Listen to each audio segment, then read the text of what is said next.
Assalamualaikum warahmatullahi wabarakatuh kepada dosen pengampu mata kuliah Sosiologi Hukum yang terhormat Bapak Dr. Subelo Wiono SHMPD. Perkenalkan di sini saya Viola Najla Sulian dengan NPM 23 dari kelas A akan mempresentasikan paradigma dasar hukum dalam perspektif sosiologis. Apa itu paradigma hukum?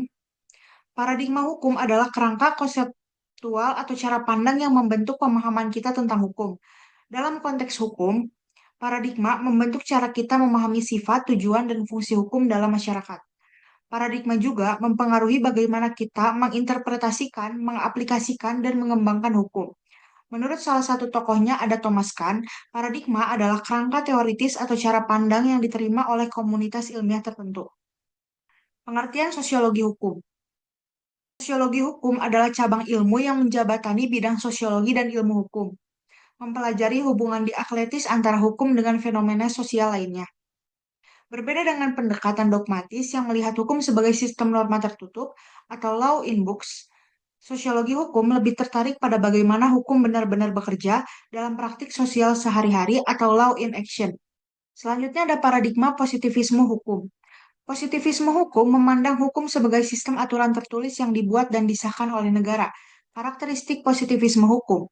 Hukum sebagai sistem aturan tertulis yang dibuat oleh negara, pemisahan tegas antara hukum dan moral, kepastian hukum dan sebagai nilai utama. Secara sosiologis, positivisme hukum mendominasi sistem hukum modern dan birokrasi negara, tetapi sering dikritik karena kurang peka terhadap konteks sosial dan keadilan substantif.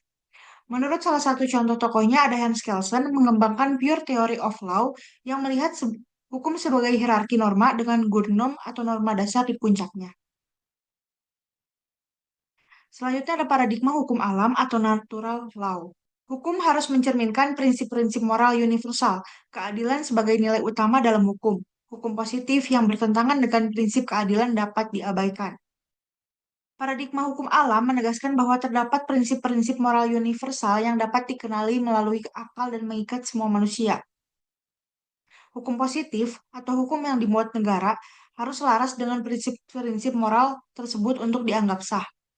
Secara sosiologis, paradigma hukum alam sering menjadi basis gerakan reformasi hukum dan perlawanan terhadap ketidakadilan struktural.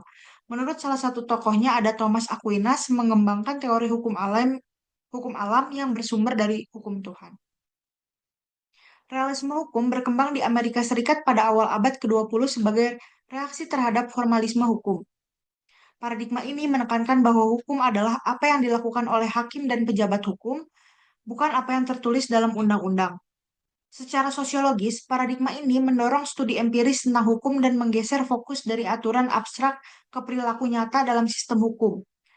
Tokohnya ada Oliver Wendell Holmes, terkenal dengan pernyataannya, "The life of the law has not been logic, it has been experience."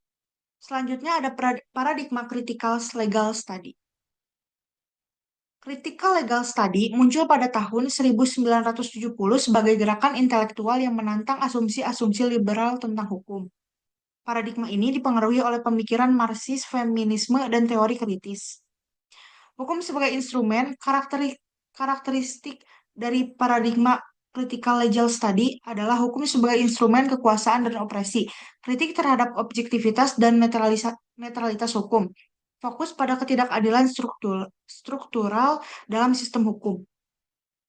Tokohnya ada Roberto Unger mengkritik formalisme dan objektivisme dalam pemikiran hukum liberal. Sociological jurisprudence adalah aliran pemikiran hukum yang mengadvokasi metode sosiologis dalam kajian hukum, berkembang pada awal abad ke-20 sebagai alternatif terhadap formalisme hukum. Karakteristik sociological jurisprudence, hukum sebagai instrumen untuk mencapai tujuan sosial, penekanan pada fungsi sosial hukum, keseimbangan antara kepastian hukum dan kebutuhan sosial. Secara sosiologis, paradigma ini menawarkan jalan tengah antara positivisme hukum yang kaku dan realisme hukum yang skeptis. Paradigma pluralisme hukum. Pluralisme hukum mengakui keberadaan beragam sistem normatif dalam satu masyarakat atau wilayah yang sama. Menolak sentralisme hukum yang mengidentifikasi hukum hanya dengan negara. Karakteristiknya adalah adanya pengakuan Berbagai sistem hukum dalam satu masyarakat, hukum negara bukan satu-satunya sumber norma, hukum adat, hukum agama, dan norma sosial sebagai sistem normatif yang hidup.